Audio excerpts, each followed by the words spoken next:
days I just noticed myself going around, and then I said, oh yeah, this is a, oh, this person, oh, what's she doing, or what's he doing, or how does he look? Oh, he's fat, he has a beard, and I was like, wow,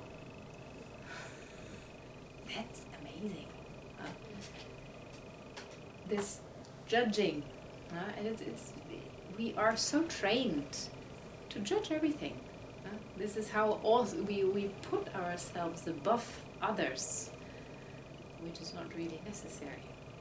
But to really be aware of that, that we are constantly judging, and the person we judge the most is ourselves. So this is why it's always good to start with yourself. If you're not judging yourself anymore so much, you don't judge the others so much anymore. If you're not angry with yourself, you're not angry so much with the others.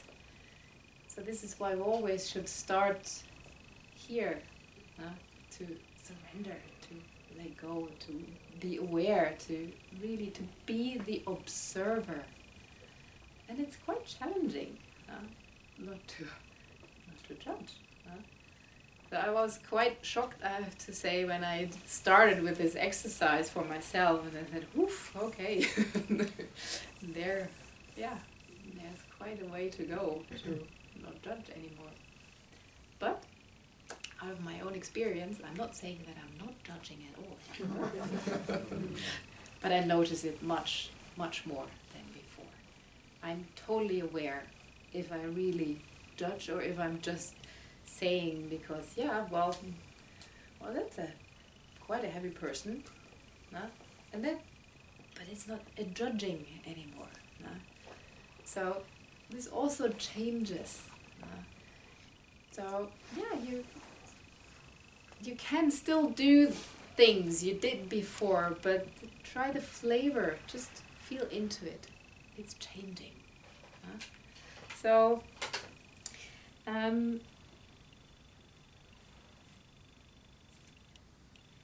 after a while, you also become clear about who you are.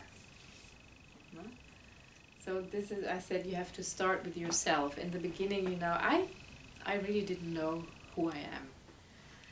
Of course, as a kid, you don't think about that. Then you do whatever, I went through my studies, I started the job and everything, and it was all according to the plan of my parents, all according to the plan of society.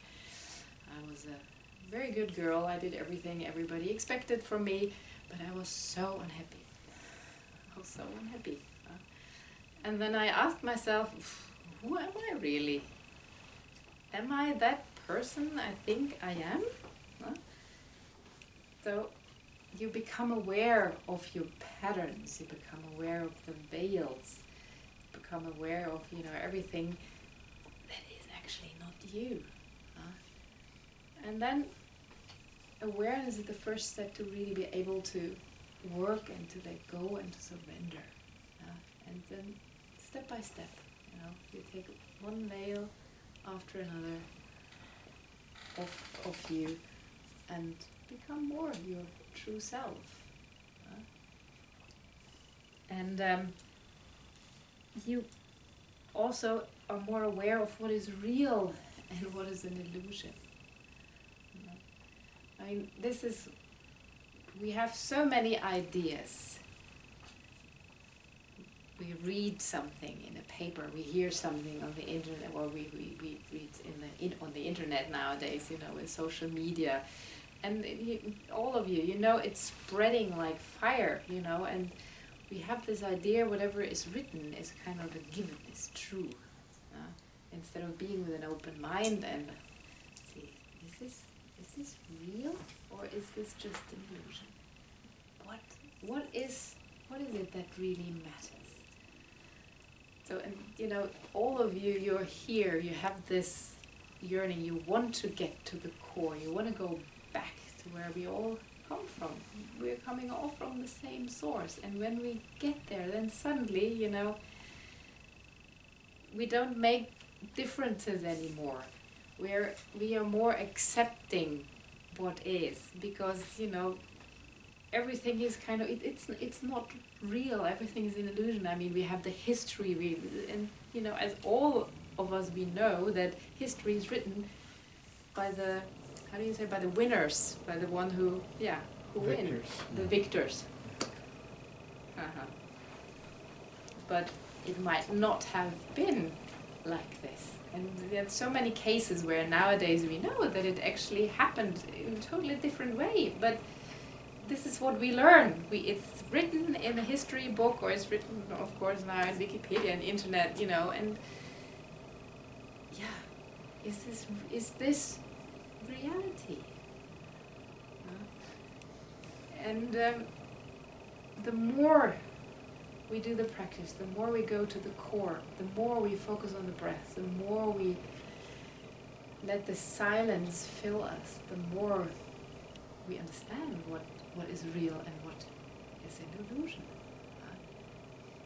So I'm not criticizing, I'm not judging for how we are, but it's also to see, well, actually I believed in that, but when I really think about this, maybe this is not the right way to do things. And it's okay, it's kind of for me it was kind of I freed myself from all these ideas and of how things should be. Of course, you're quite alone. There are not many people who share in this what we are doing, and then they look at you and what now? Well, I mean, for many people different things work, but I mean, for me, when I met Premji, I knew this is it. This is it. I don't need anything else. I'm so happy with that, because it is really so simple. With the other, you have to do this, you're not allowed to do that, this and that. And here I had something, I simplify, I breathe in, I breathe out, and if I really do the work, it's gonna happen. I don't have to buy anything, everything I need is here. And I was so impressed by that. The first time I did the open eye, it was like an explosion. So I'm very, very, very grateful for having a practice. And it's also, I'm very grateful for being able to share in this experience. Not only in a retreat like this, but also when I teach the yoga, or when I do a Kranyo. It's so beautiful, because it's nice to share.